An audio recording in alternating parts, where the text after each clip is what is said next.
Welcome to the Red Dice Diaries RPG podcast with John and Hannah, and today we are going to be giving you our top 10 reasons for not creating an elaborate background. The idea for this episode was based on a call that we received from Jason Connolly of Nerds RPG Variety Cast, great podcast, highly recommend you check it out, that we received previously, where he was saying he'd love to see an episode about why you shouldn't make a extensive background. So we hope you enjoy this episode, Jason, and that the rest of you can get something out of it as well.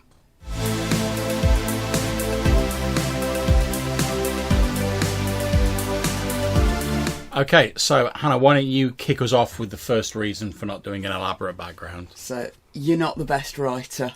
None of us are. Not True. if we're sitting about role-playing. If we were the best writers on earth, we'd be writing novels. And if you are a novelist, you'll probably realise that not everybody wants to read your novel. And your GM certainly doesn't need to be reading your novel if it's not his style of thing. Yeah, and I mean, obviously novels and RPGs are different media anyway, so even if you are the best novel writer in the world, that doesn't mean that you can just sort of port that straight over to an RPG and have everyone want to read it. But this moves us nicely onto our point two. Even if you do write this expansive backstory, chances are good that the GM is not going to read it. After all, we've all got things on our plate. We've all got sort of a limited amount of time. So I think it's fair to say that it's not just that, it's how often do you want to sit down and read somebody else's fan fiction? Yeah, I think it's fairly safe to say that, like, I've never witnessed a player handing over a massive background to a GM and their face lighting up with sheer delight at the thought of it. And it may be that your GM's a huge fan of fan fiction, in which case we're completely wrong, and go for it. You write that overcomplicated 5,000 word essay on how your character's village got destroyed. But yeah, just don't send it to us, that's all we're saying. Yeah. So even if they do read it, your GM's not necessarily going to remember it all.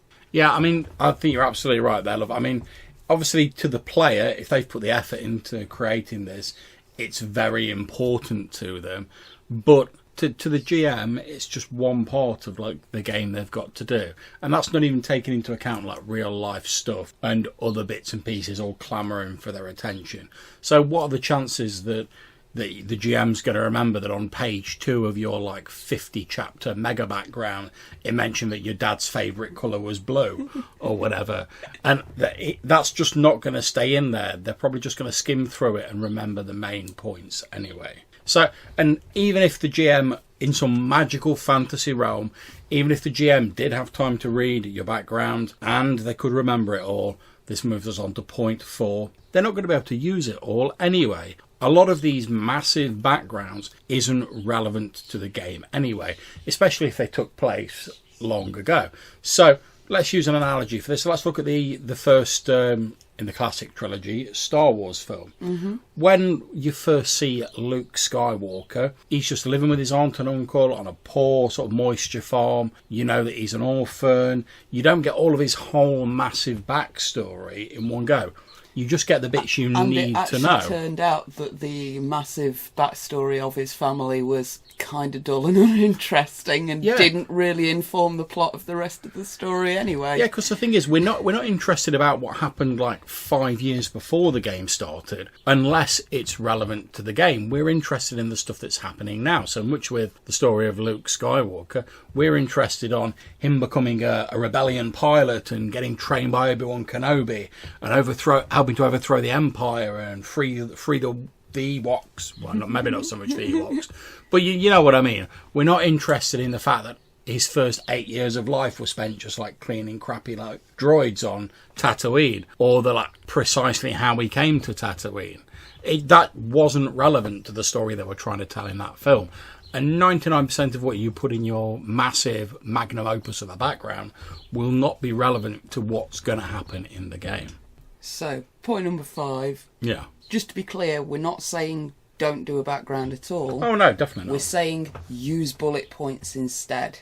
3 or 4 bullet points is all you need to sum up a basic sort of a sketch of a character. Yeah. And that's plenty for your GM to use.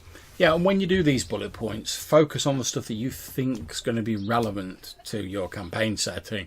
Now, this might involve a bit of discussion with the GM, but if you're prepping for a game, you should probably be having a bit of discussion anyway.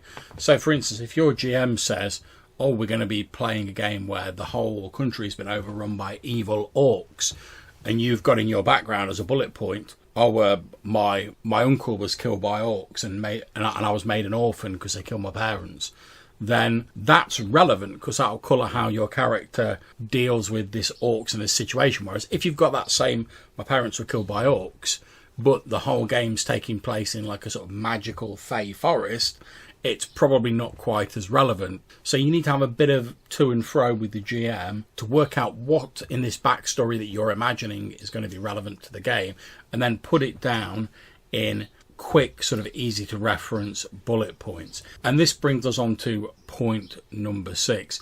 The GM preparing for this new campaign has got an awful lot to do. They've got to prep NPCs, they've got to get maps ready, they've got to read pre-published scenarios if they're using them, they've got to create their own if they're not.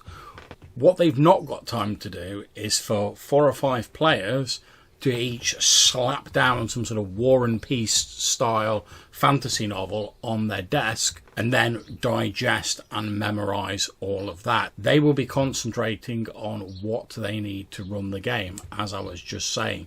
And what you should be looking to do with your background is give the GM a little bit of extra stuff they can use to make their campaign interesting, not sort of burying them under fan fiction. So number 7, it's more interesting to play out fleshing out your character than to arrive at the game with them already whole. Oh yeah. And this is actually something that Scum and Villainy game was quite good for, with the like building up of stress and traumas. Yes, yeah. And sort of the way that advancement worked, it sort of allowed you chance to go, oh, this is the thing that's like really affected my character and this is how it's affected them. And it's you're playing it out rather than writing it in advance. So it is a lot more fun from that roleplay perspective. Yeah, I mean, we often hear the phrase, show, don't tell when it comes to RPGs. And you've got to think about it. What's more dramatic? If you go to a village, you see the village burnt down, there's debris everywhere, there's absolute carnage. You come across an old injured peasant, he's got an arrow sticking out of the side of him, and as you sort of like, you're helping him out, you're trying to bring him round with a bit of water, he's like, oh, we couldn't pay the taxes for Lord such and such, and he sent his soldiers to destroy our village. Does that make you sort of understand what this guy's more about? Is that more interesting than just having an NPC turn up and be like, yes, I would like you to go and defeat Lord such and such because he's evil and he does X, Y, and Z. It's more effective with backgrounds, as with everything, to actually see things happening. Whereas if it's just someone reading something off a piece of paper or someone telling you about it, it doesn't have anywhere as much impact. And I think this moves us on to point 8, which is that if you plan all of your background out to the nth degree far in advance, when something cool, unusual, or just interesting happens later in the game and you're like, oh, that could be cool if I'd have linked it into my background, you might not have the flexibility to do that. So to use our example earlier of like the guy whose uncle was killed by orcs, maybe you've not decided who killed your uncle, maybe you just wrote down your uncle was killed. And then when you find out the campaign's about orcs, you just have a quick word with the GM and be like, oh, would it be possible for like my uncle to have been killed by like this orc tribe that we're dealing with? And most GMs will be like, yeah, no problem. Whereas if you've already got written down that your uncle was killed by the 5th cousin of the Duke of Farquaad or whatever, then that you've got to sort of get rid of that or ignore that, in which case you may as well have not written it in the first place. You should only be looking to write down the stuff that's actually going to be useful and leave yourself enough flexibility to incorporate new ideas and new cool stuff as you go along in the game. So a big part of why this sort of thing doesn't tend to work is because the GM and the player are going to have different visions of this background as it's presented. Yeah. Because the GM knows their campaign, it is their campaign, it is their vision. if they're then presented with this like completely different set of ideas and something that just doesn't really mesh into their campaign, they're either going to have to suddenly rewrite their vision to fit your weird ass character, or they're going to have to try and like shoehorn this complicated whatever into the setting they've already got. Now, I'm not really sort of keen on the sort of phrase the GM's vision, but because I think what you need here is you need like a bit of flexibility on both sides, because the GM, in the same way the player shouldn't have 100% come up with their background and it's set in stone, the GM should likewise not have set their campaign in stone. Exactly, and what I'm really getting at here is that if the player sits down and sets all of this in stone, the GM's not really going to get it right anyway. However well the GM does, however closely the GM follows this script they've been given, it's not going to be the game you wanted to play. No. So you may as well just go with the GM.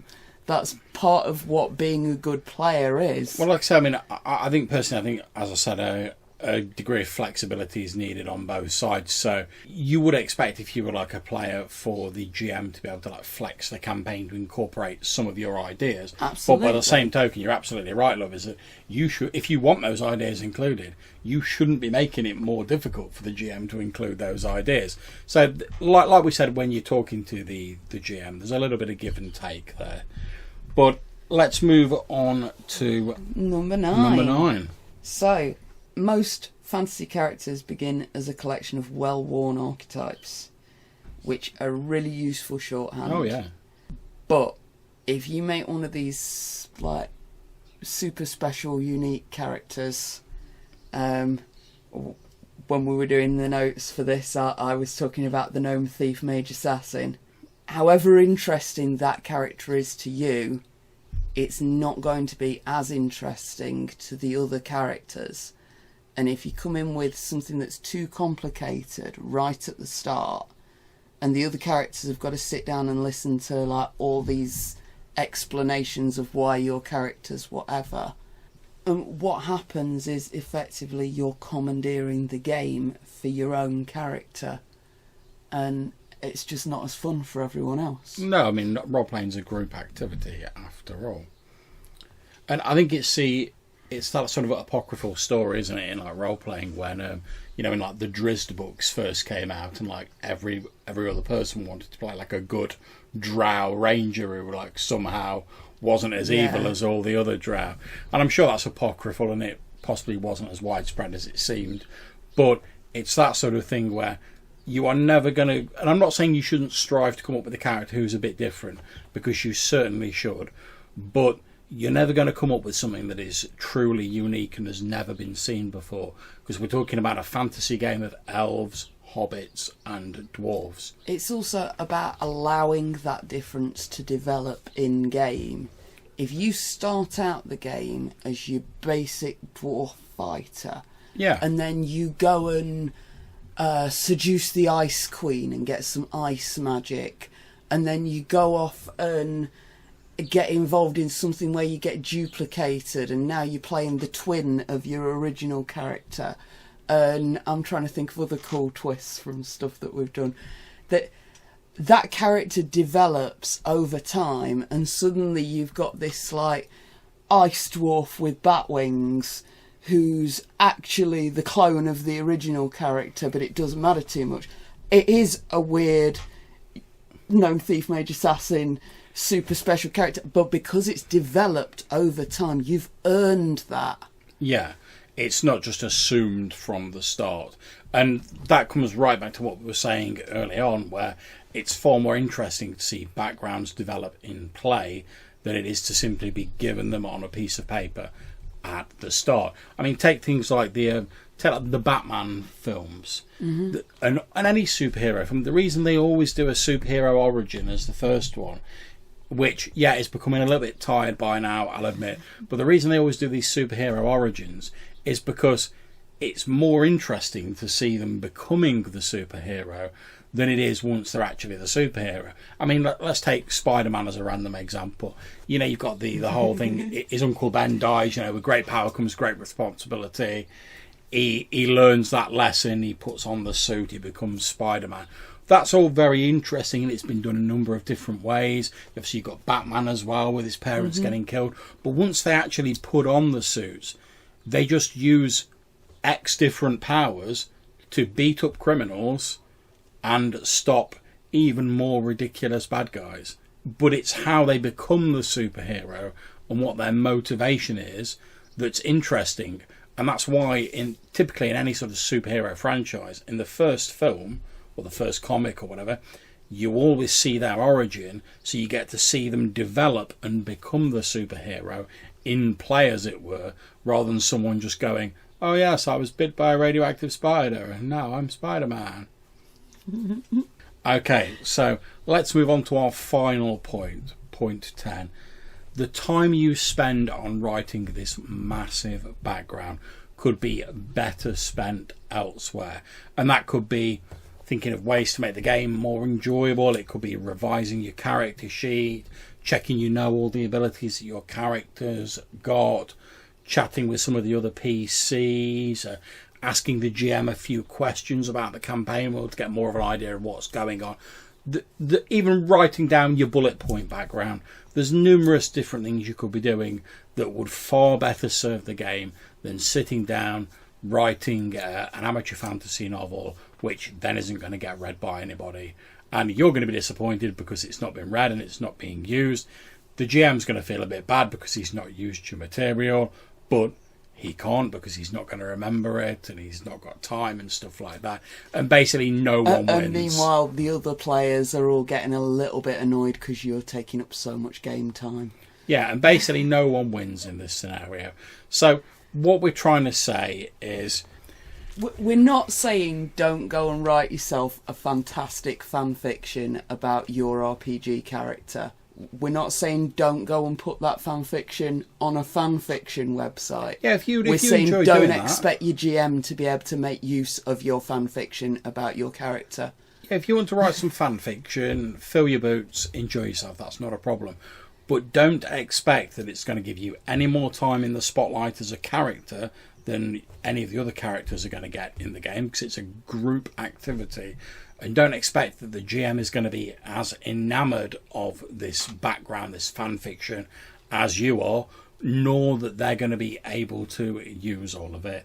And I think if you keep that in mind, you keep your background short, to the point, preferably bullet points, and you make sure it's stuff that's relevant to the game, you'll be happier because you'll know that the GM is using some of it. The GM will be happy because you're doing some of the work for him, and the other player characters will be happy because you're contributing to the game, but in a way that isn't sucking up all of the attention towards your character specifically. If you want to get in touch with us, you can leave a voicemail message using the SpeakPipe website.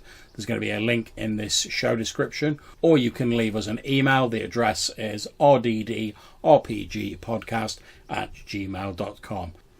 So that's been this episode about why you shouldn't create a large background. Myself and Hannah are both off to seduce the Ice Queen. So until we see you again, take care, happy gaming, stay safe, and we'll see you soon.